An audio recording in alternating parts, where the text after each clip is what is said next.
Bismillah. Assalamualaikum warahmatullahi wabarakatuh. Waalaikumsalam warahmatullahi wabarakatuh. Saya Mendike Teni Asara. Di sini saya bertugas sebagai moderator.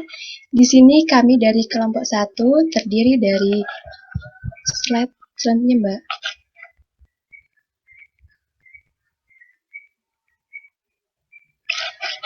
Mbak Adelia Karisma, Afifa Dwi Kurnia, Dewi Wahyuni Wulandari, Farida Ustika, Lintang Fiorelu Susanto, Mama Ketut Sri Wulandari, Mendike Teni Asara, Novia Lestari, Nisa Atul Adibah, Rara Fatmalatul Hikmah, Reziana Marta Dewi, Regina Diah Bella Salindri, Rifki Sabila Firdausita, Sinta Pramudita, dan Nur Aini Laila Fajrin. Baik, topik pembahasan hari ini yaitu komponen organik protein bagi ibu hamil. Di sini saya akan menjelaskan mekanisme presentasi hari ini.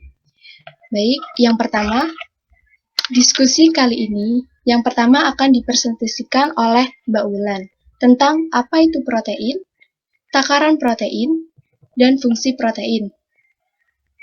Dan yang kedua akan dipresentasikan oleh Mbak Afifa tentang dampak kekurangan protein, dampak kelebihan protein, penyebab protein dalam urin positif saat ibu sedang hamil. Sebelum memasuki jalannya presentasi hari ini, mari kita berdoa bersama menurut keyakinan masing-masing agar diskusi pada hari ini berjalan dengan lancar. Berdoa dimulai. Berdoa tidak akan pernah selesai.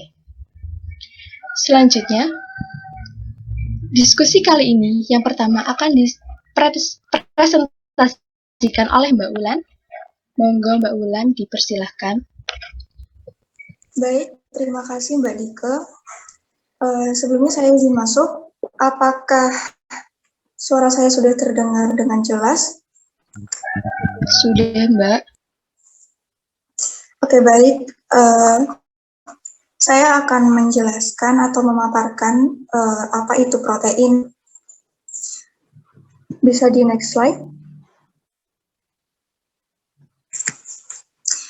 Protein berasal dari kata Yunani proteios yang berarti yang pertama atau yang terpenting. Protein terbentuk dari polimerisasi peptida-peptida. Peptida merupakan polimerisasi dari asam amino yang berbeda. Jadi, protein dapat dikatakan sebagai suatu kopolimer. Jadi, protein ini berasal dari kata Yunani proteios yang berarti terpenting. Memang protein ini merupakan zat gizi yang sangat penting karena paling erat hubungannya dengan proses-proses kehidupan. Proses-proses kehidupan seperti apa? Seperti contohnya pembentukan sel, pertumbuhan untuk bayi dan untuk ibu hamil gitu ya. Terus protein terbentuk dari polimerisasi peptida-peptida. Polimerisasi itu adalah bereaksinya molekul dan peptida itu adalah molekulnya. Jadi peptida itu adalah molekul yang terbentuk 2 atau lebih asam amino. Jadi asam amino ini mempunyai molekul-molekul atau zat-zat yang terkandung gitu ya. Terus molekul ini itu bereaksi. Nah, nama lain dari bereaksinya molekul ini adalah polimerisasi. Jadi karena protein ini terbentuk dari polimerisasi peptida-peptida, protein ini dapat dikatakan sebagai suatu kopolimer. Begitu. Bisa di next slide?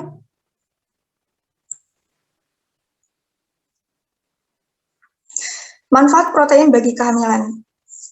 Bagi wanita hamil, unsur protein yang dibutuhkan sekitar 60 gram setiap hari, berarti meningkat 10 gram lebih banyak dari kebutuhan sebelum hamil yang sebesar 50 gram per hari. Mengapa seperti itu? Karena terlihat jelas perbedaannya. Ibu hamil itu harus memenuhi protein untuk dirinya sendiri dan untuk bayi yang dikandungnya. Kalau misalnya orang-orang biasa kan nggak hamil ya, jadi dia memenuhi protein itu hanya untuk dirinya saja, gitu. Kembali lagi ke kembali lagi ke pembahasan yang pertama, kalau protein itu zat yang terpenting. Jadi tidak heran mengapa ibu hamil itu harus memperbanyak protein. Oke, lanjut. Banyak fungsi dari protein ini. Protein ini sangat banyak sekali ya fungsinya. Jadi semisal karbohidrat ini kita konsumsi banyak, terus mineral dan vitamin juga banyak, tapi kalau proteinnya nggak seimbang sama karbohidrat sama kalau protein ini nggak seimbang sama jumlah karbohidrat sama vitaminnya, itu sama saja, kayak percuma gitu. Untuk fungsi yang pertama itu sebagai zat pembangun atau pembentuk serta memperbaiki jaringan tubuh pada janin seperti otot, tulang, mata, kulit, jantung, dan hati. Membantu jaringan payudara bagi ibu hamil, meningkatkan suplai darah sebagai sumber kalori, membentuk antibodi bagi perempuan hamil dan janin, membantu pembentukan darah, cairan ketuban, dan sel-sel janin agar sempurna, berguna dalam pertumbuhan jaringan dan plasenta, bahkan terakhir kesehatan tulang perempuan hamil dan janin. Bisa di next slide.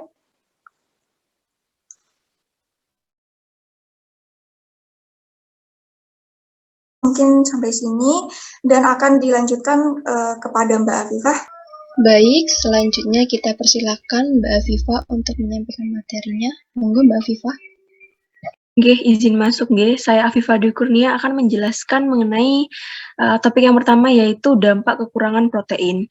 Berikut ini adalah beberapa dampak buruk yang bisa terjadi akibat kekurangan protein pada ibu hamil. Yang pertama adanya BBLR. BBLR yaitu berat badan bayi lahir rendah. Yang kedua yaitu tumbuh kembang janin tambah. Yang ketiga, otot ibu akan berkurang. Lalu yang keempat yaitu pembentukan jaringan otot bayi tidak maksimal. Lalu yang kelima adanya pembentukan antibodi pada bayi tidak optimal. Lalu kurang sempurnanya pembentukan air susu ibu kelak. Lalu apa itu dampak kelebihan protein? Nah, bahaya mengonsumsi terlalu banyak protein saat hamil itu sangat bermacam-macam. Makanan-makanan dengan sumber protein tinggi seperti daging biasanya juga memiliki kandungan kalori yang tinggi.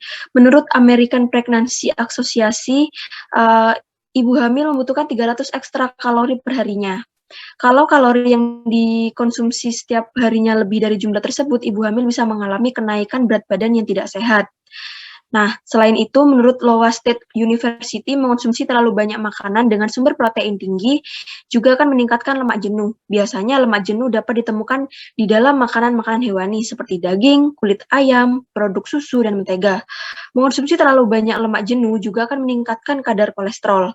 Menurut penelitian di Core Science Database of Systematic Review pada 2013, mengonsumsi protein berlebihan pada ibu hamil dapat merusak perkembangan normal janin. Selain itu, penelitian di dalam British Journal of Nutrition pada 2012 juga melaporkan bahwa diet tinggi protein dan rendah karbohidrat dapat menghambat perkembangan janin. Pasalnya, hal tersebut dapat menyebabkan ibu hamil mengalami kekurangan nutrisi tertentu.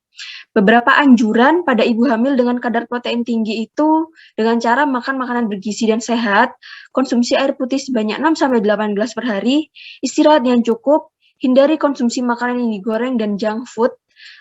Pada ibu dengan tekanan darah tinggi itu batasi konsumsi garam pada makanan, olahraga teratur, dan hindari konsumsi alkohol. Lalu dampak kelebihan protein lainnya itu terjadinya preeklamsi. Nah, apa itu preeklamsi? Kita lanjut ke slide berikutnya ya.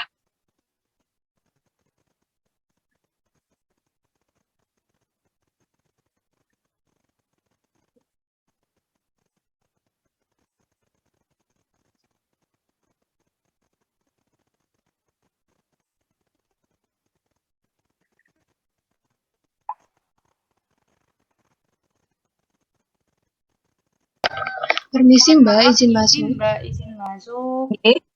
Suara videonya tidak terdengar. Oke, baik. Untuk videonya mungkin akan dikirimkan melalui grup ya nanti. Ini sepertinya ada kendala kepada perangkat saya.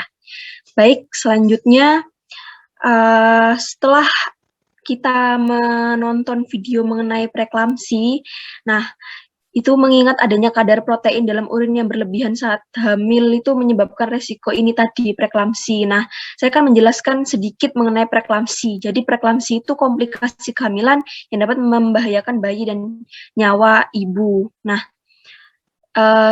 kelompok kami juga menemukan penyebab protein dalam urin positif saat ibu sedang hamil. Sebenarnya di sini ada juga videonya, namun kembali lagi kepada ini perangkat saya mengalami masalah. Jadi saya kembalikan lagi kepada moderator nggih. Terima kasih.